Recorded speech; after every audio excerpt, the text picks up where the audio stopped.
Welcome to Midlife, Interrupted and Unfiltered. I'm Melissa, coach, counselor, and professional truth bringer. And I'm Ann, trial lawyer, accountability partner, and certified Pilates instructor. Yes, really. We're two East Coast women who met at kindergarten drop-off. And 15 years later, decided that midlife needed a megaphone and not a mute button. So we're here to interrupt the negative narratives and share the unfiltered truth about reinvention, perimenopause, and everything in between. Just real talk. Let's go. Okay, today's conversation feels really important because we're talking about spirituality. And this is not in a way that feels overly airy, overly vague, or disconnected from real life. Yeah, what we're talking about is spirituality without the woo-woo. Like, what does it actually look like when it's grounded and useful, honest, and part of everyday life? And we are so excited to have Daniel Olexa here with us because he brings such a thoughtful perspective on reinvention, inner life, meaning, and growth. And let me add, he is our first male guest on our podcast, so we are super duper excited. And honestly, to Mel's point, we wanted a male voice in this conversation because men and women are often socialized so differently around emotion, spirituality, and self-awareness. So Daniel, we're glad you're here. It's awesome to be here. So we're going to dig into it, and we're going to talk a little bit with Daniel about what spirituality actually means to him. So we're going to go to that big question and just jump right in.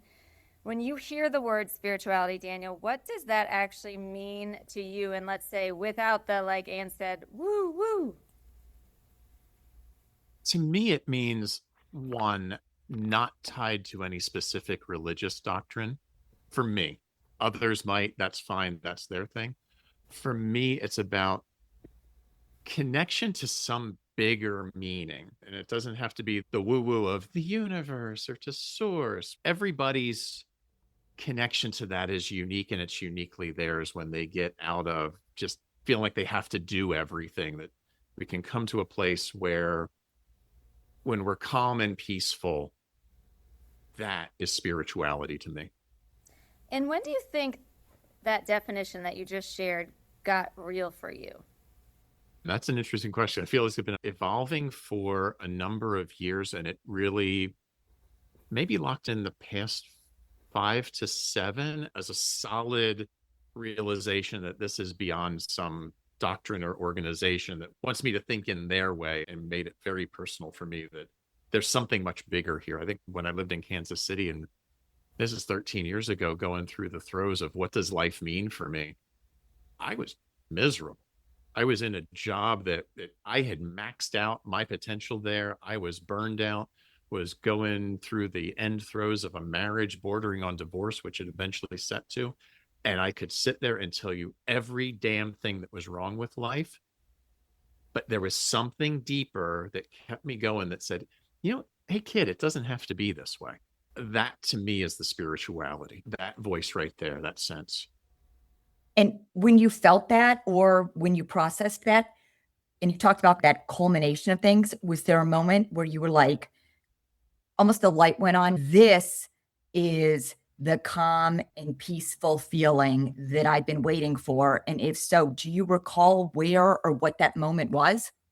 Oh, yeah. I was sitting in my office, and I'd been in this space for about 2 weeks. I was reading 2 different books, one, Black Hole Focus by Isaiah Hankel, and the other was Blue Zones, about the 5 areas in the world where people live to be over 100 and they're super healthy. And I'm reading them at the same time.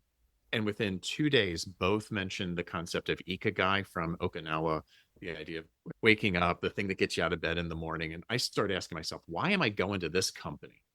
Why am I going here when I'm done with them? They are evidently done with me. Why am I going there? And the surface answer is always because you have a mortgage, you moron. I'm like, okay, fine. And like 2 weeks of waking up every day, like, why? Why am I going there? And a client called one day and they said, so we just had this hot project dropped in our lap. We kind of know what we want. It's a really tight turn. We don't know how to get there. We know you will. Can you come over at 2? Like, yeah, sure. See you at 2. Hang up the phone. And literally this wave of energy just passes through me, and I feel like super solid in my core, like peaceful, calm, stable like a tree. And there's the cartoon light bulb going off over my head saying, I love problem solving. I love the negotiation of it, the finding the bigger answers. And like in that moment, oh wow, it's 11:11 here on the East Coast as we're saying this. This is just way too good. Just that moment of awareness, like, okay, that's where my passion is. That's my purpose. That's my ikigai. What do I do with it? That's so interesting. You said earlier, use the ikigai, which I love that concept and often use it with my own clients. But other than religious doctrine, what do you think people confuse spirituality with? Woo woo. And it's funny, as I say this, I want to be very careful that I'm not parsing it down and saying things aren't that are. But there's so much confusion with the prop, that the prop of a crystal is somehow spirituality. No, it's the belief you put into it that's the thing. And the prop of a tarot card, I read cards for a long time, that we can put it into this item, this material thing. But the spirituality is really about what we're infusing into it and what we're looking to gain from it. And I think that gets missed a lot. It's not that item. And to that point, just like when you said it was 11:11 on the West Coast, it's so funny because I'd say in the past, probably since fall, I started being more aware of things like the time that it's a greater sign from the universe in terms of connectivity, but also like if there's a cardinal outside my window or a hummingbird outside my window, or I was in Florida and a monarch butterfly literally flew next to me for like 10 seconds. And I got this whole almost electric feeling over my body that I think it's feeling that connectivity and realizing what's around you that then gives you that calm and peaceful feeling because you're more aware of things as opposed to just go, go, go. I have to go from this job to pick up this kid or do X, Y, and Z. So I think that what you're saying is that what it might look like on a day-to-day basis is based on what you're putting out there and then what you're recognizing in terms of the connectivity that gives you that sense of calm and peace. Yeah, I think on so many levels, and lots of people have said this over decades or centuries, that sense of peacefulness. Probably the person who's wrote on it most recently that I resonate with is Mo Gaudat, who I think he was, maybe still is, the chief business officer for Alphabet. He wrote a book in 2017 called Solve for Happy. And his whole idea is that we are born in a default state of happiness, but we learn to be miserable. And his proof for it in the book is go to any war-torn country in the world and you'll see the adults looking very haggard and weary. But if you walk away from them, you'll find a group of kids who have found a makeshift ball and they're playing in a field because they haven't learned to be unhappy. And it like blew my mind when I read that. And then I think about if we come into like just a shift on even religious spiritual doctrine, the idea that depending on how you read it, the very first commandment in the Bible is thou shalt have no false gods before me. But if we align to the idea that we are this greater intelligence, whatever word you want to put on it, experiencing this life, that default state of happiness, that God is within us. But we start worshiping false gods every time we say, I'll be happy when the job comes through, the money comes through this, and we put the happiness outside of us. We put the presence and the connection to this higher meaning somewhere out there in something we have no damn control over. And that's actually the worshiping of the false god, not that you don't agree with my religion. That's all just manipulative. And to that point, Daniel, it's like too, once you get to that stage, once you're in the mindset of this will make me whole, this will make me whole, that target keeps moving, then you get the job you want. And then you're like, well, now I want this next promotion. I feel like when you're in that mindset, there's no settling in terms of just being that calm, peaceful presence. You're always wanting what's next and moving that next signpost for yourself of wanting more and more and seeking that external validation. Yeah. And it's funny because it's how we show up in a room. You think about your energy precedes you into a room. And when you walk into the room, you get a sense of what's going on. And people know where you're at. We all pick up on people's emotional spaces. And if we're in the I'm not there yet, or I need to make it happen, it's like we become the quintessential used car salesperson of I've got to get it. And we repel everything versus it's already here. I already am. I am. And there's a peace and calm there that just those two words, I am, a validation of existence and understanding of my being that needs no validation back. That changes our energy and how people perceive us because we're in that. I don't need anything else. I am everything that I need to be. The last episode, we talked about spirituality and how we see it as a connection with yourself. And that's exactly what I hear you saying is that I am, and that connection and peace and presence with yourself. And and we've really talked about what spirituality looks like and feels like for you today. In an earlier version of you, was there even a spirituality? And if there was, how would you say that looked or felt? Or was there, because I know I could probably look back and be like, yeah, I went to church every week, but would I say that I had a connection to spirituality? No, not necessarily. Did I even acknowledge it? No, not necessarily. If you did have that earlier connection, what was it like? And how was it different? Yeah. Growing up outside of Philly, we had a church literally across the street from our house. And we went on the two major holidays that everybody goes to. We went on Easter and we went on Christmas because that was what we did. Maybe it occasionally showed up otherwise. And I never really quite got that. And I think there was a point in time where certainly you get introduced to the religious idea of a certain way of being. And I moved beyond it. And then my pendulum swung all the way to the other side where I probably bordered on a bit of agnostic atheism of there's nothing out there. And if there is, it does not care about my daily life. And then I started seeing other patterns in how belief structures showed up. And if there would be these little taps, like, going to watch a rerun in the afternoon, growing up in my teens of, Jeff stations that would show the same reruns at 4:00 in the afternoon after school and thinking about, I haven't seen that one episode in so long. And suddenly that's the one that happens to be aired that day. I'm like, wait, what's going on here? There is something bigger when I pay attention, as you were saying, to the patterns. And that's what tells me that we're both in this experience and we're also in some ways generating it. And I think that's an even bigger part, that we are not just receptors of what's around us. We are also generators of our experience. And that becomes a bit of a very religious experience when I realize I have control over what happens.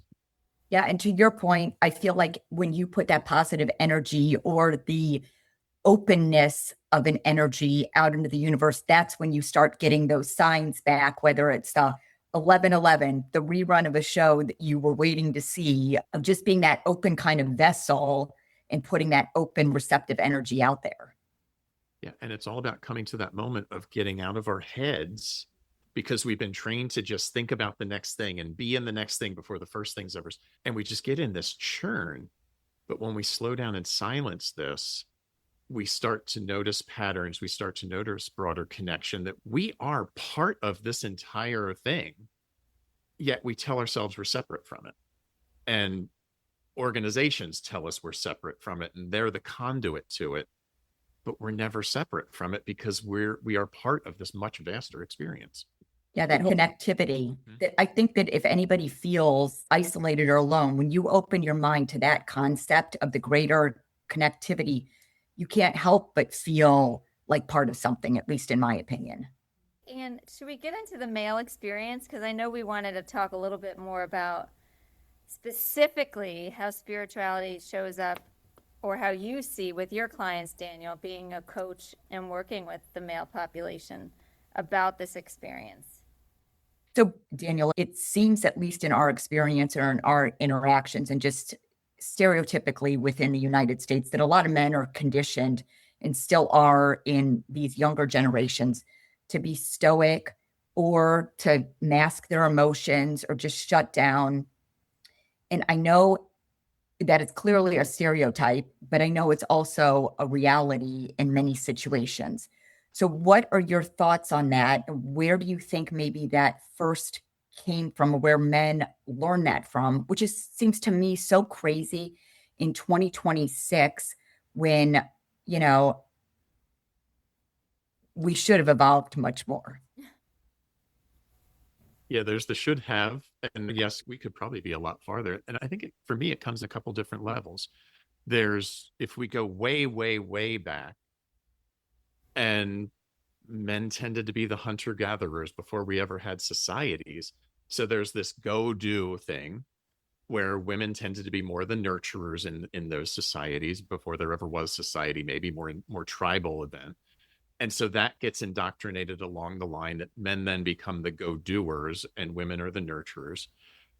And then that turns into just family structures that also become collective cultural structures. Like, I was born in the mid 60s. My dad was born in 1929. His formative years were obviously during the Depression, very much in his early to midlife during the onset of the John Wayne era of men don't cry, you be tough, and you just show up and kick ass. Indoctrinates us to that because that's his way of understanding what masculinity is. That's how masculinity was defined for so long. You had Fred Astaire's out there as well, but Fred wasn't necessarily the bastion of masculinity. It was John Wayne going in with his potbelly and doing either the Western or the military movie. And so it's this whole men don't cry, stuff it down, be tough. And then we just avoid our emotions and turn into pot boilers. What I learned in that was seeing this parent who had the shortest of short fuses ever in a short fuse factory be so quick to anger. At the time, not knowing it was because he learned to stuff everything down and had no more capacity. Take that on as my reception of that. Of, I don't want to do that. I see how that affects me. I don't want to affect other people that way. And then I start telling myself, I've got to learn to stuff it and not show it. Because when I do say something, I'm the one who gets slapped for it. So it turns into the story of I've just got to get better at stuffing because it's that tough rigidity of not expressing anything that's supposed to be masculine, when true masculinity is being able to be vulnerable and be appropriate with the expression of emotions throughout. And it's not this only one way. So thank you for sharing that about your dad.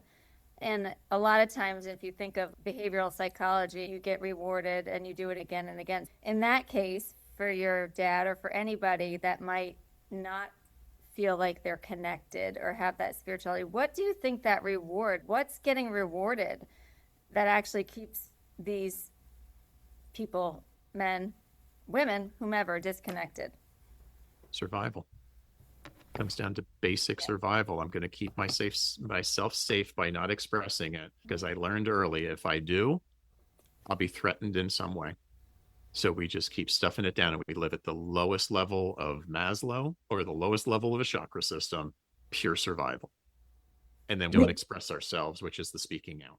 When do you think, Daniel, that you realized, and did you have to do some excavation and kind of inner child work, which to me is really interesting. I'm in a few different entrepreneurial groups, and the number of men who I might just be in a little pod with, they're like, oh, I just went to this inner child retreat in Costa Rica for a week or whatever. It seems like men right now in their 40s and 50s are getting the idea of a lot of their beliefs and a lot of issues come from, without blaming parents, of just, hey, this is what the dynamic was like. To your point, this is how I was almost trained or rewarded or knew how to survive. But do you feel like a lot of men in their midlife are realizing that something's got to change and doing that deeper inner work? Yeah. And it's where I was 13 years ago. There's something in there that's saying a life might suck, but there's a side of me that says, yes, it can be better. And I want to find out what that answer is because I can feel this internal churn that's stress and might be creating ulcers and other things, to let it go and find the answers. And that might have only happened as we think about the past 30 or 40 years of our society of making therapy more mainstream. And it's not you're going because you're crazy. It's because it's actually okay and healthy to talk to people about releasing all the stuff that's inside of you and having healthy conversations about it.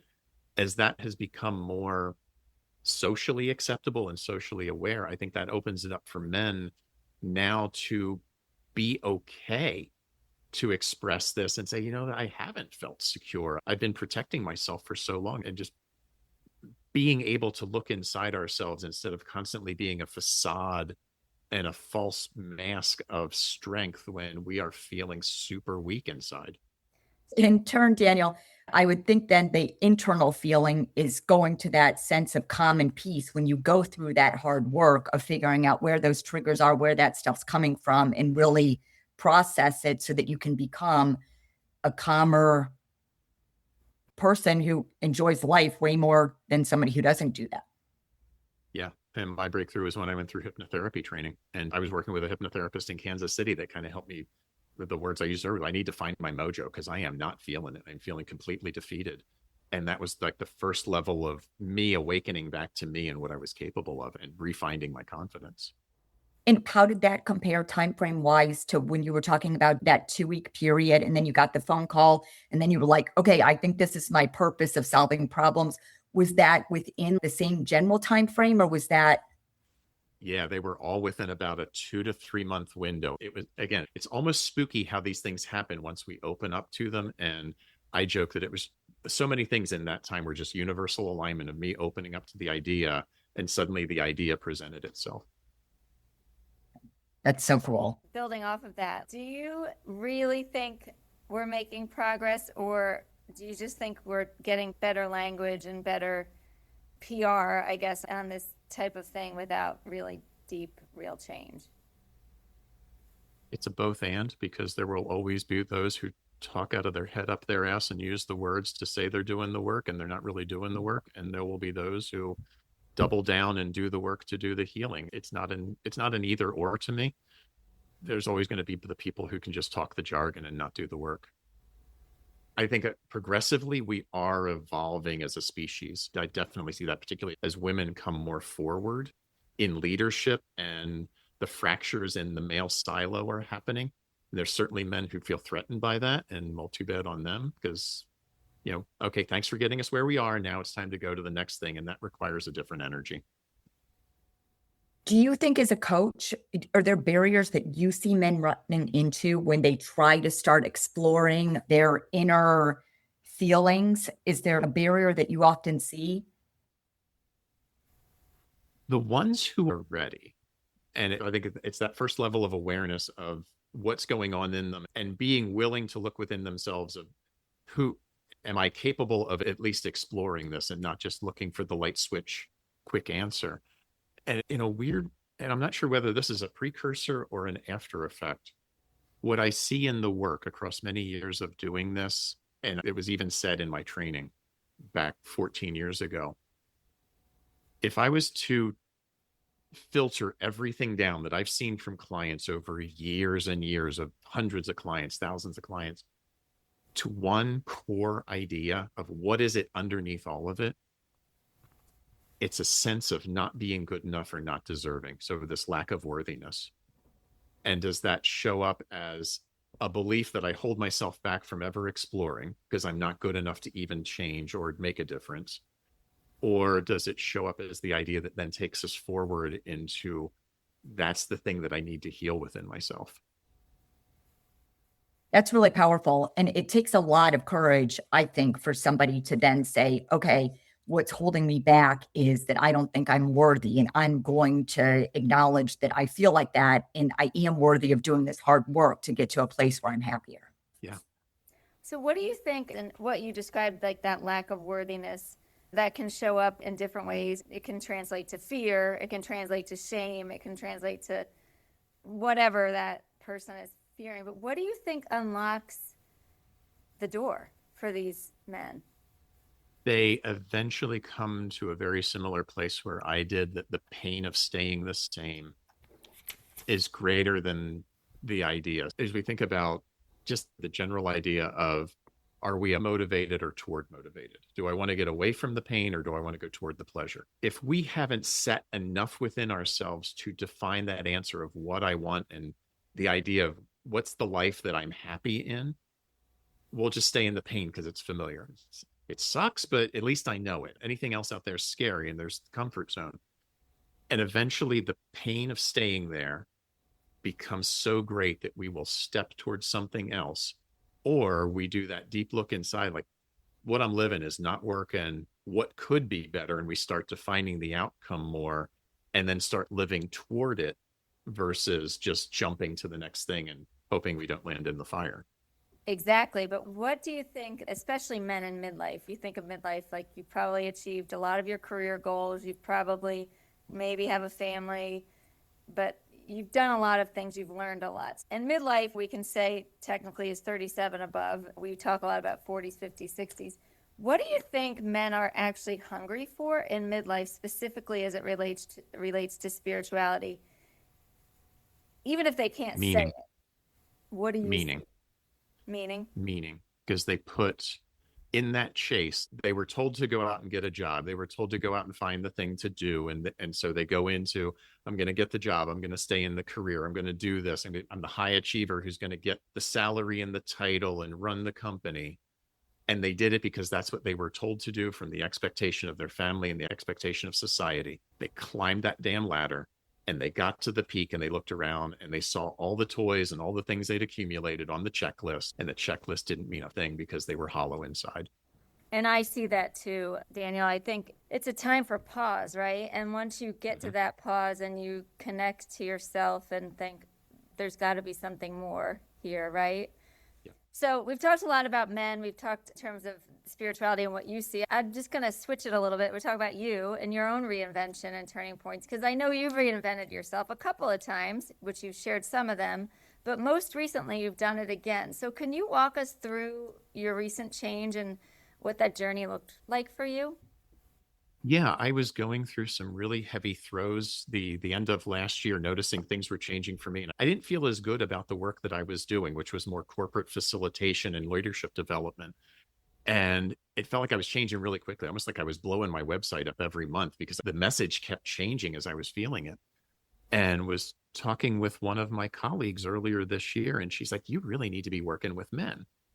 And it was funny. I never thought about it that way before. When I started this phase of my career, the person that I wrote to, like my ideal client avatar, was me at 38, the guy who was climbing the ladder. And I don't know what it all means, but I feel like it could be better. And I started exploring that a little bit further. For a long time, my clientele was 50-50. And then right around COVID, my clientele became almost predominantly women. I'm like, that's weird because I'm still doing all my content to this guy. What's going on here? And what I realized when I stepped back and didn't look at the presenting body in front of me, but looked at the energy of how that person was showing up, my female clients were if we put masculine, feminine on things as energies, my female clients had a masculine energy. They were the go-doers. They were the ones who went out to get it done, the high achievers.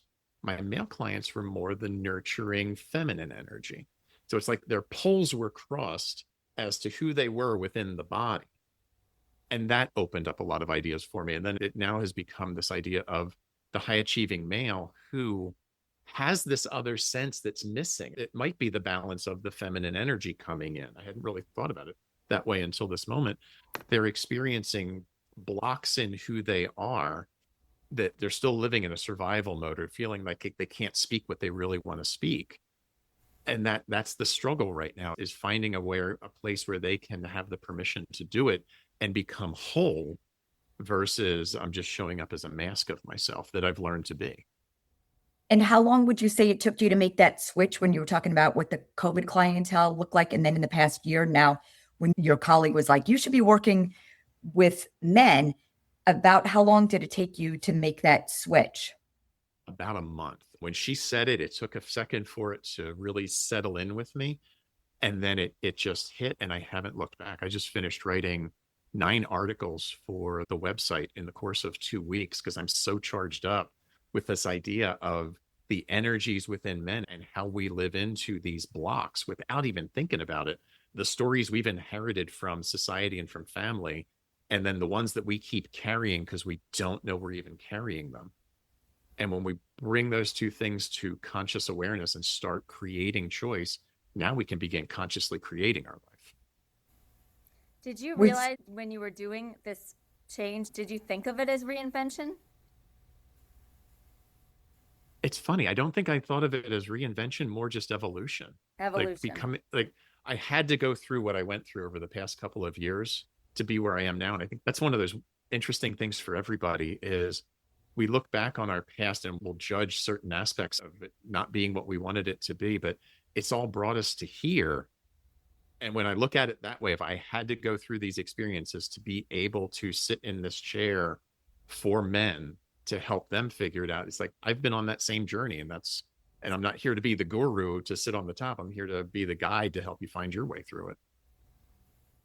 and you said like all of a sudden you made that shift within a month, but when the colleague told you that, it was like that light went on and you were like, that is what I meant to be doing. Did you have a physical sense in your body, whether it be in your chest or butterflies of just, yes, that physical vibration when you made that connection? And if so, what was it? Yeah, I tend to just feel those waves come through me like everybody does at some. And I think it was a very similar, just like this wave of tingle that went through me, like the light bulb got plugged in and I felt the current. And then also very similar to that experience I had 13, 14 years ago when the light bulb went off over my head around problem solving.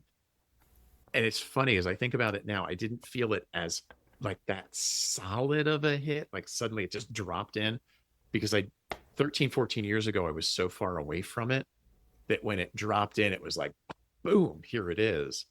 And now I've been living into it for so long. It was more like oh yeah, remember this? Yeah, that's what we're back to. Was there anything you had to release belief wise to do Oh yeah. that? Yeah, a whole lot of like the corporate idea, the mask that I had put on around all of that, even the training that I do around coaching, all pushed to the side as far as the active work in it, because it no longer serves me with who I am now and where I'm going next.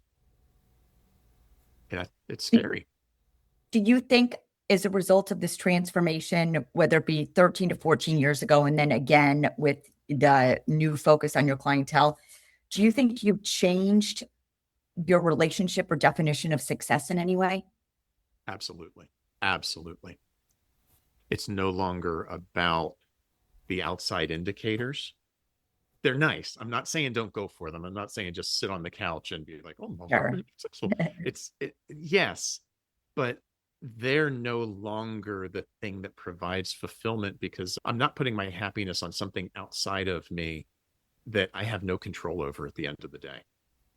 How many of us have put our happiness and identity on a role somewhere with a company or in a relationship later to find that it disappears and then we wonder who we are because we lived into an external mask instead of I'm doing the thing that makes me happy. Like do the thing that makes you happy and you never have to work a day in your life. I never quite understood that. It sounded like fanciful thinking, but it's really true. When you do the thing that you really care about doing and show up for that, it's not work anymore. And again, your energy precedes you into the space of other people see the joy and they just get drawn to you. That's so true. And you can see it in you, Daniel. It's really funny. We're on Zoom right now, just for our listeners, and you can see your energy and see your happiness, really, honestly. And it was so funny as I was going through the shift and it hadn't quite settled in yet, even though I was talking to another colleague. I'm like, yeah, I was doing this corporate facilitation, like all the leadership development stuff. And this is where I'm going next. And she looked at me and she's like, do you even see yourself right now? Like, you're over here talking about this corporate stuff and you're like bored out of your mind. You're like talking about it. You're alive when you talk about this. And this is where you need to be going. And I think I needed that external validation. I think I sensed it, but I never saw it mirrored back to me. Well, Yeah. that just suggests that there was something that moved you from that outside to internal self-trust. So how did you get to say, once you said, oh yeah, you're right, this might be a good pivot for me, but where did the trust come from yourself to just make the leap? It's funny because what has been happening over the past, 8, 9 months at this point is a really interesting progression of paying attention to the signs where we started this conversation, that all the conversation this year in 2026 around it's the fire horse. I had no idea there were elements to the Chinese zodiac. I just knew about the animals. and then reading what the fire horse was about, and like, okay, that sign of aligns.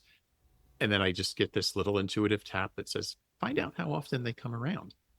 Oh, they cycle every 60 years. I turned 60 this year. I Oh, was born a cool. fire horse. I'm now in my fire horse year. And then there's an entire idea in Japan. I'm not sure how it's pronounced. I think it's kanrake or kanreke, that when you've completed this 60-year cycle, your life is no longer about what are you going to do? It's about, now that you've reached this wisdom, how do you give back? How do you supply from that space? And that just like fully dropped in.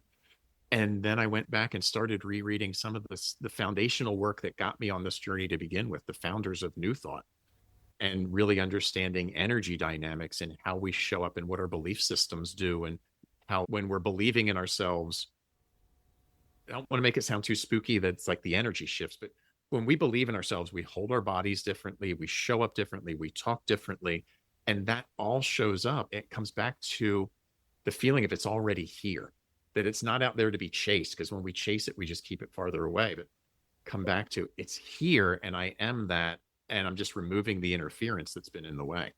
It sounds like that's what kept you rooted, that connection to Yeah, yourself. like this trust that it might not be feeling great, but I trust that it's going to turn as I keep showing up to do the thing and excavate what's even my story in there that's creating this sense of discord, because only I can generate that. It's my response. It's not somebody else doing it to me.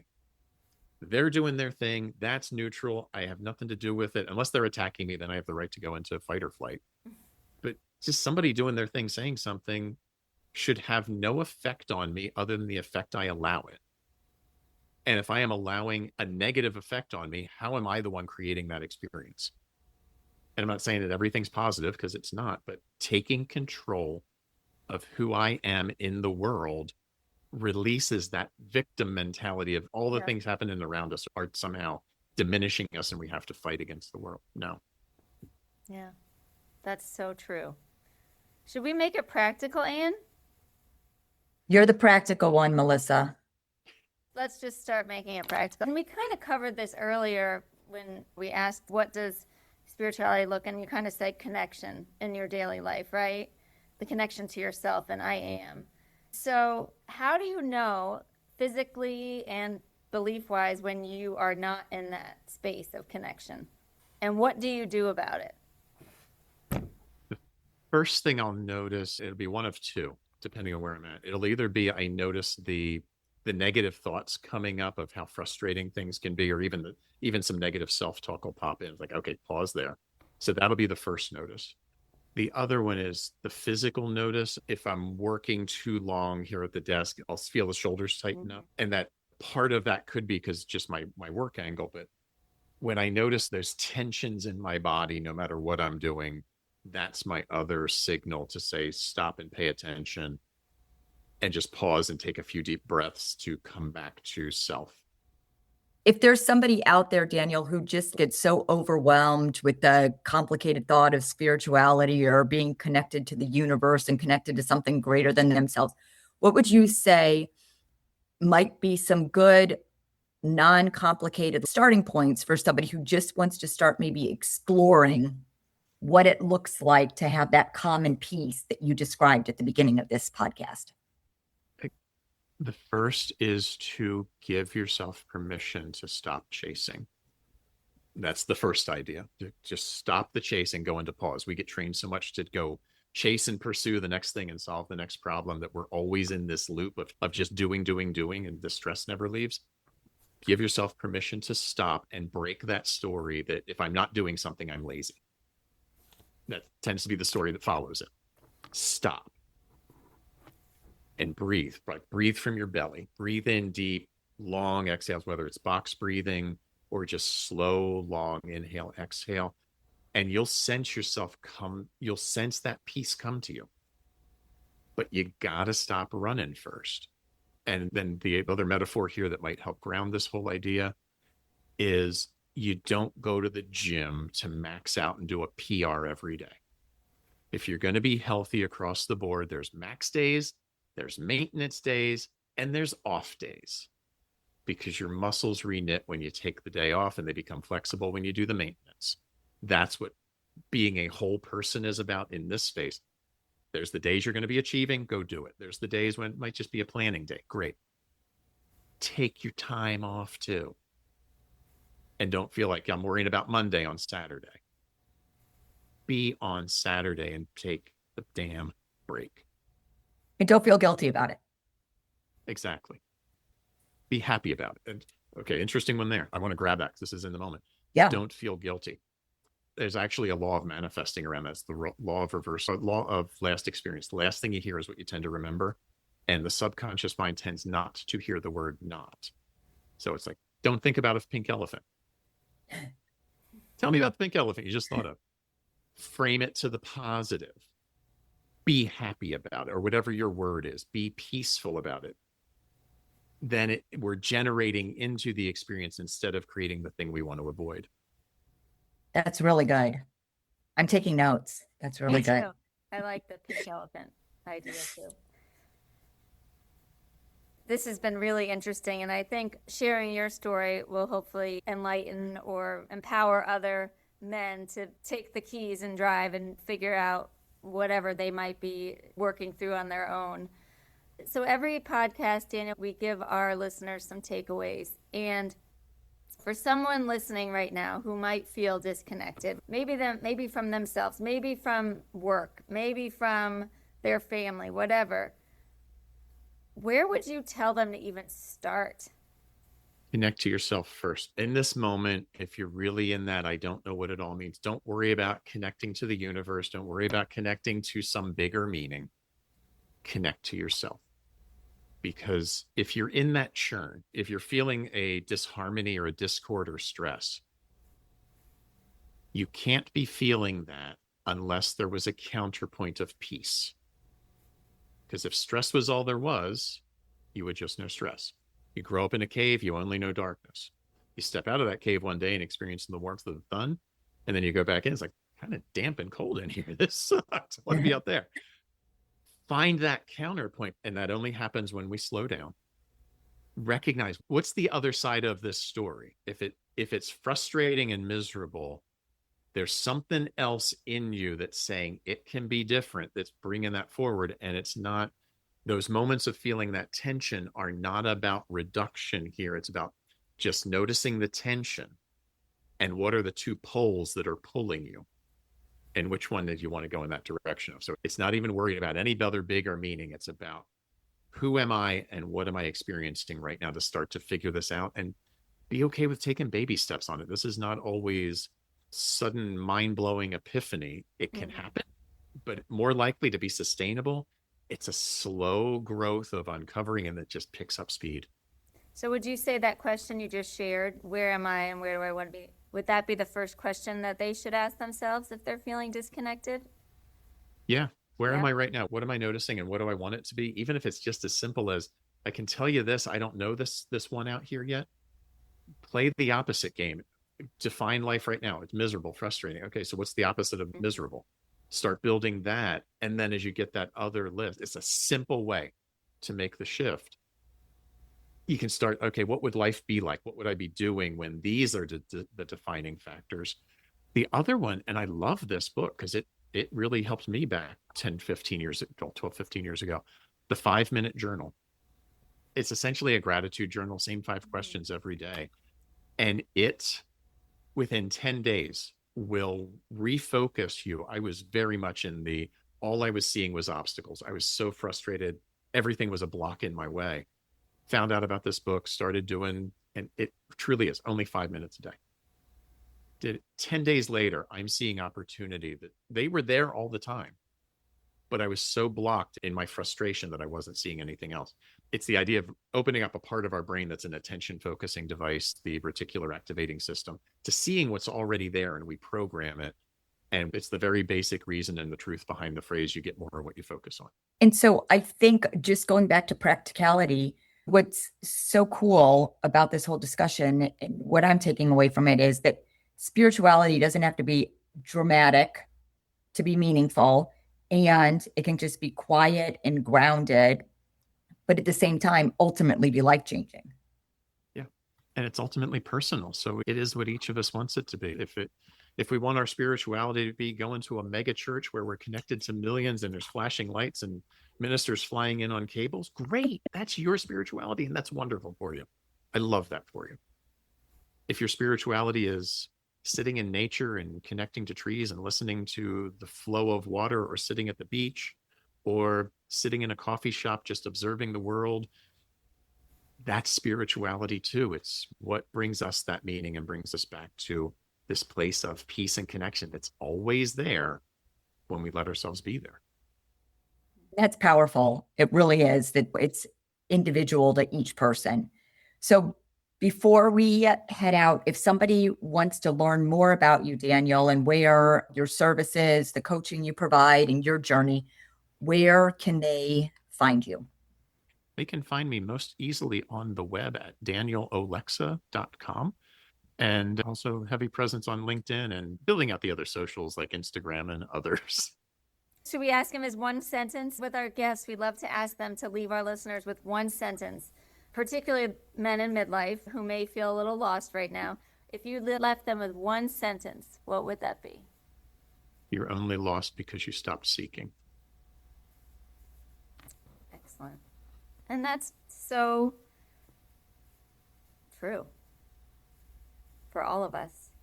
And I think what I'm taking is that we just have to stay grounded, connected, present.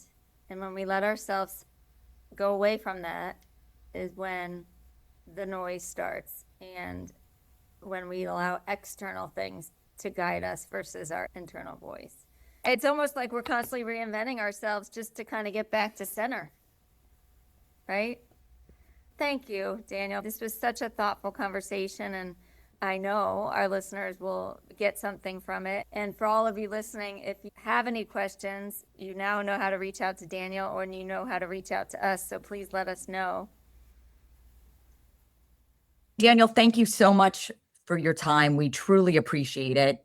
And thank you to all our listeners for joining us on Midlife, Interrupted and Unfiltered. If this episode hit home, share with a friend who needs to hear it. And subscribe so we can keep interrupting your week with real talk. You can find us on Instagram at the.interruption, where we're continuing the conversation and building this community together. Until next time, interrupting those narratives. And stay unfiltered.